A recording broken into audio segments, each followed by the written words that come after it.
pues centrémonos, ahora que ya estamos con la hoja Excel que tenéis a disposición para su descarga. Dentro de la documentación del alumnado podéis encontrar un Excel titulado Plantilla Fraccionamiento SM2, el cual se corresponde con este que tengo ahora mismo abierto en pantalla. Como veis, posee una serie de leyenda de colores que ahora analizaremos y una serie de pasos que recomiendo dar en un orden lógico que ahora iremos comentando para ir afinando todo este proceso de fraccionamiento del influente según el modelo ASM2. Bien, en primer lugar, analicemos esta leyenda de colores que os expongo. En color negro se trata de valores que se han introducido manualmente y que en principio no va a ser necesario modificar en ninguna circunstancia. De manera que todos aquellos que sean en negro veréis que son valores que he tenido que teclear, pero sobre los que ya no volveréis a tener que preocuparos. En rojo sería algo muy parecido, ya que son valores que efectivamente hemos tenido que teclear de alguna manera, pero que pueden ser variables según la problemática de cada caso que vayamos a estudiar. Por lo tanto, su valor, a medida que lo vayamos analizando hoy, pues veremos que en algunos casos podemos intuir por dónde irá, pero en otros casos pues será algo que dependerá de ciertas analíticas disponibles, experiencia o de recurrir a bibliografía, que también os expongo, o metodología que también os voy a ir mostrando. Y por último están los datos de color azul. Estos en ningún caso tenemos que modificarlos. Se trata de fórmulas, como veis, son valores que están ya programados, de manera que no tenéis que hacer nada sobre ellos. Simplemente son datos que en función de los otros valores que sí que vamos a tener que modificar, o sea, principalmente los de color rojo, pues se irán recalculando. Bien, pues dicho esto, vamos a ver lo que denomino como el primer paso a realizar dentro de del proceso de fraccionamiento del influente. En total son 6, como vemos hasta aquí vamos al final, son 6 pasos a dar, pero empecemos por el principio. Bien, en este caso vamos a tener que determinar las fracciones de la DQO, es decir, nos vamos a centrar dentro de los 3 componentes que posee el modelo, que son DQO, nitrógeno y fósforo, nos centramos en la materia orgánica, es decir, gramos de DQO. En este caso tenemos una serie de componentes que son las que ya hemos ido presentando en el vídeo anterior, relativo a la fracción soluble inerte de la DQO, solubles biodegradables, etc. Y a cada uno de ellos le vamos a asignar un tanto por ciento sobre el valor de la DQO total.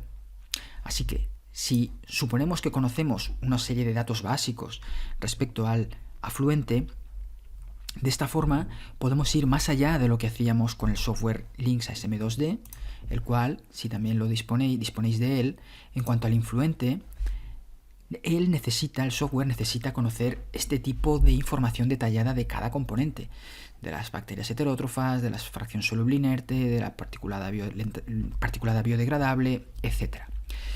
Pero ya vimos en un curso anterior que es complicado tener esta información. De hecho, este curso que estamos haciendo ahora sí que se centra en tratar de poder aplicar un protocolo respaldado y justificado que permita cuantificar estos valores. En aquel momento la única opción que teníamos de plantear una solución, una alternativa a rellenar estos valores, pues era partir de estas otras pestañas de analíticas más sencillas, en donde, conociendo la DQO total, nitrógeno total, fósforo total, poder aplicar un fraccionamiento estándar que pudiera convertir estos valores a a un fraccionamiento típicamente de agua residual urbana. En aquel caso del otro curso que hicimos sobre el modelo de fangos número 2, en cuanto al manejo del software, utilizamos esta aplicación, precisamente esta pestaña, con una serie de valores. Pusimos aquí un valor de 1000 ppm, los nitratos los dejamos en 0,85, el amonio estaba en 85, y bueno, de esta manera fuimos actualizando valores y al volver a abrirlo veíamos que el fraccionamiento había cambiado. Pues bien, ¿cómo ir afinando este fraccionamiento? Pues mediante la hoja Excel que os he pasado, el primer paso, que es el que nos diría, bueno, pues tenemos la menor cantidad de información disponible, de manera que a partir de la DQO total, de un nitrógeno total que establecemos y que conocemos que es de 118 ppm, un fósforo total de 28 ppm y unos sólidos de 600 ppm. Y bueno, este otro valor de relación de suelo en suspensión volátil y suelo en suspensión totales también lo podemos conocer, es un dato habitual. En fin, en el conjunto de todos estos, este no lo he puesto en rojo, se podría haber puesto porque puede variar de un caso a otro, pero en caso de no conocer esa información, la relación de sólidos en suspensión volátiles divididos suelos en suspensión totales, el valor estándar típicamente reconocido es pues, de 0,75. Pues bien, a partir de esta información analítica, ¿cómo decir que de esta DQO, de estos 1000 gramos partido de metro cúbico, qué fracción se corresponde a la fracción soluble inerte, a la soluble biodegradable, etcétera? Pues como primer paso, suponiendo que no tenemos más información disponible, por ejemplo, caso de una licitación en donde la información es muy limitada, se restringiría únicamente a estos valores que he dicho, pues podemos apoyarnos en estas tablas que os pongo aquí. Estas tablas son bibliografía especializada, cada una con su fuente. Y aquí vienen unos márgenes, unas horquillas en las que nos podemos mover para cada uno de los componentes. Aquí hago un énfasis en que el hecho de que aquí aparezca el parámetro SS, como ya lo he comentado en un vídeo anterior, esto es la suma de SF más SA. Es decir, en el modelo número 1, la fracción SS se corresponde con la fácilmente biodegradable, soluble fácilmente biodegradable. En el modelo número 2, como hemos visto, esta se divide en dos fracciones, en la SF más la SA. Pues bien, yo os planteo como primer ejemplo, pues decir, bueno, pues la fracción soluble inerte, aunque aquí dice un valor realmente muy elevado, un rango muy elevado, en estos otros autores, esta fracción soluble inerte, pues bueno, ya puede pasar a tener valores más bajos. Aunque luego veremos que esto se podría tratar de fraccionar adecuadamente, si no disponemos de más información, sería adecuarnos a alguno de estos valores. El respaldo sería que posee una fuente contrastada de bibliografía técnica, o bien asumir que de otros casos en los que hemos podido hacer otros tipos de fraccionamientos de otras plantas, a partir de más información analítica de la que tengamos en este momento, pues extrapolar y hacer que el agua urbana residual de un estudio anterior pues sea asemejable a la que vamos a tener en este nuevo estudio. En definitiva, cuando no tenemos más procedimientos, que luego veremos que sí, que están estas otras alternativas, pero que requieren de tener información analítica adicional a lo que suele ser, la que suele estar disponible, pues podemos plantear una fracción soluble inerte baja. Lo normal es que ronde un 2, 3, 4%. Yo os planteo ahora mismo aplicar un 2%. En cuanto a la fracción SF y SA, ¿qué podemos decir al respecto? Pues que la suma de ambas podría moverse en torno desde el 10 al 60%, o sea, ocupa una horquilla muy muy grande. Pero lo que sí que también es cierto, y eso se puede aplicar, es que la fracción SA siempre es minoritaria respecto a la SF. De manera que podemos establecer pues, que sobre la suma de ambas, pues el 70 al 75% se corresponde a SF y la diferencia se corresponde a la fracción SA, que es la más biodegradada. Por lo tanto, la suma de ambos se va al 23%, que podría rondar en torno a alguno de estos ratios en los que nos encontramos. Cuanto mayor sea la suma de ambos, digamos que estamos siendo menos conservadores, porque estamos dando por hecho que hay una mayor cantidad de sustrato soluble fácilmente biodegradable, lo cual es más positivo para su eliminación e incluso para la desnitrificación. Por lo tanto, si queremos ser más conservadores, lo que deberíamos hacer es aplicar valores bajitos. En este caso he aplicado un valor bajito, un 23% de suma de ambas es más bien bajo. Si hubiéramos aplicado un valor más alto y nos hubiéramos ido al 40%, puede ser totalmente real, como vemos aquí, ahí puede llegar hasta el 61%, pero ya no sería, digamos, tan conservador. Por lo menos en este caso en el que tenemos que adoptar hipótesis de datos de partida porque no conocemos más información en estos momentos. Bien. En cuanto al componente particulado inerte de la DQO, este se suele mover habitualmente entre el 10-15%. Esos son sus valores habituales. Aprovecho ya para comentar que este se podría calibrar de una manera más fina y el protocolo reconocido y aceptado para ello, lo que ocurre es que necesita de mucha información. ¿Y de qué necesita concretamente? Pues necesita en primer lugar de que la planta exista, de manera que ya se pueda recoger información del pasado conocida, tanto del afluente que hubo como de los parámetros operacionales aplicados, de caudales de purga, de recirculación, consignas de aireación, temperaturas que se registraron en el licor mezcla y también de las características del efluente. De esta forma podríamos reproducir en el modelo matemático de nuestro ordenador el comportamiento que tuvo la planta en ese periodo conocido y hacer una semejanza entre la evolución de los sólidos en suspensión de licor mezcla que hubo en el pasado con la predicción que hace el modelo.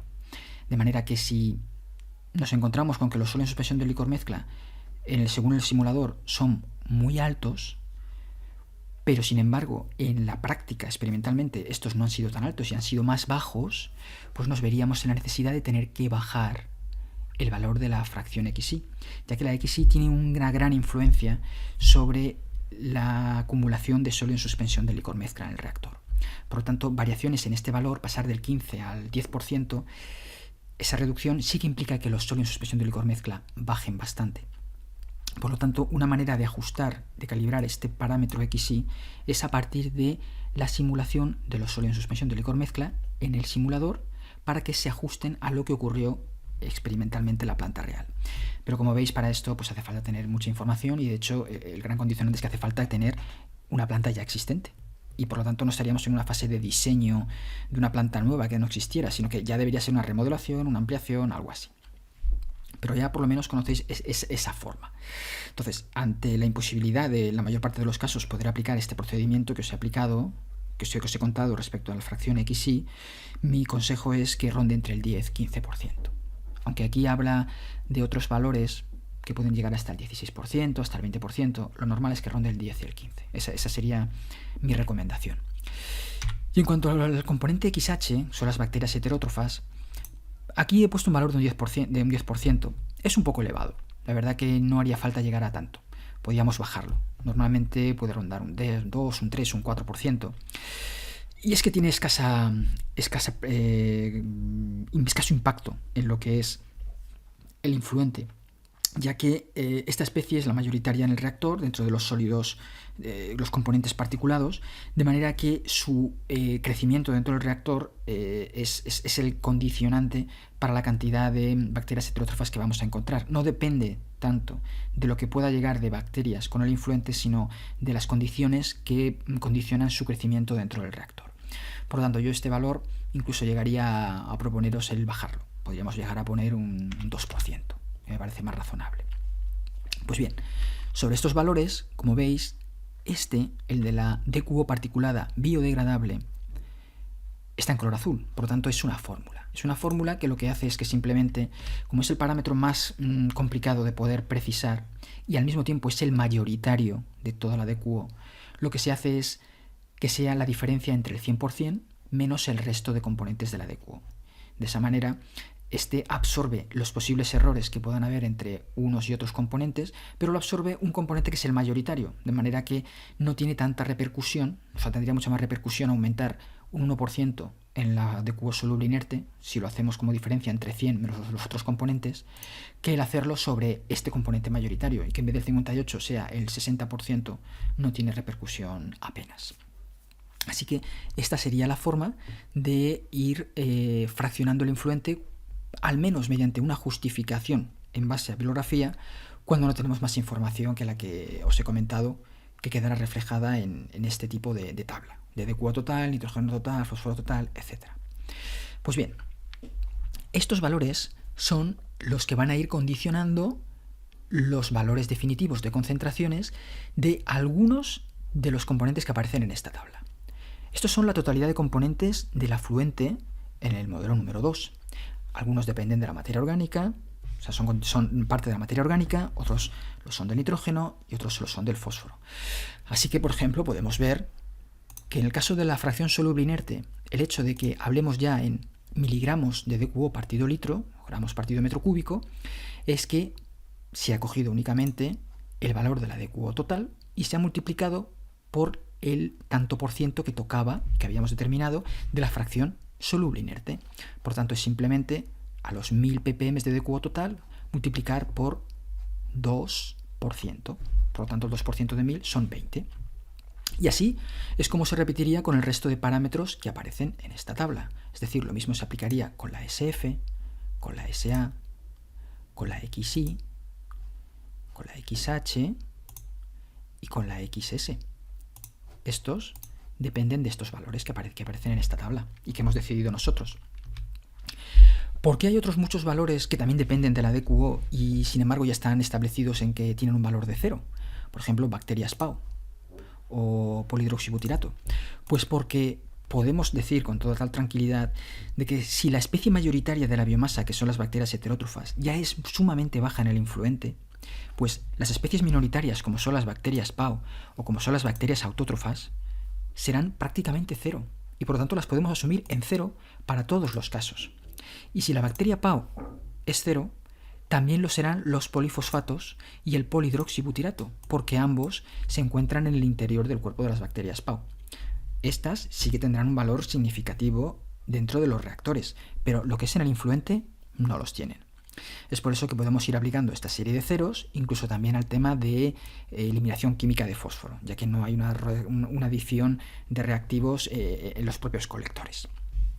Así que hasta aquí lo que deberíais saber para caracterización de la DQO en un primer paso, cuando no tenemos tanta información disponible.